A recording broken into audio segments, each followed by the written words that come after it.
तो भाई ये जो आंसर है, ये आंसर नंबर थर्ड है, बीए इंग्लिश ऑनर्स वाले स्टूडेंट्स के लिए। सब्जेक्ट नेम है आपका लिटरेचर इन क्रॉस कल्चर करके जो सब्जेक्ट है उसका आंसर नंबर ये आपका थर्ड है, ठीक है ना। सेकंड आंसर आपको प्रोवाइड करा दिया है। अब ये भी आपको फटाफट स्क्रॉल डाउन करके प्रोवाइड कराता हूँ, ठीक है ना। आप इसे नोट डाउन कर लीजिएगा। चलिए मैं फटाफट स्क्रॉल डाउन कर देता हूँ। चैनल को भाई सब्सक्राइब कर लेना, क्योंकि यहाँ पे हम सारी अपडेट्स भी देते हैं और आपकी रेगुलर हेल्प भी करते हैं, पढ़ाने की भी कोशिश करते हैं और आपको आंसर वगैरह भी प्रोवाइड कराने की पूरी कोशिश करते हैं। चलिए मैं शांत हो जाता हूँ, आप इसे नोट डाउन फटाफट कर लीजिए।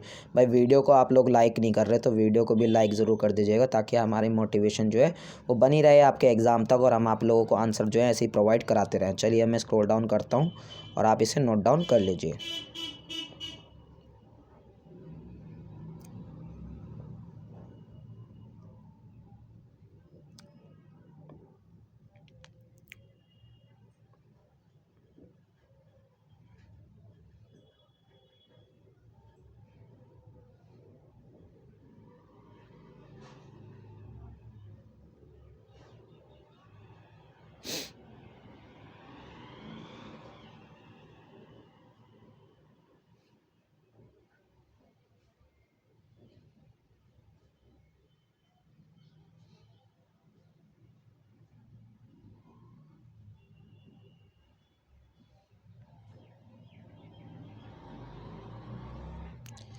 तो भाई आपका जो आंसर है वो यहाँ पे फिनिश हो गया और मिलते हैं नेक्स्ट वीडियो में नेक्स्ट आंसर के साथ।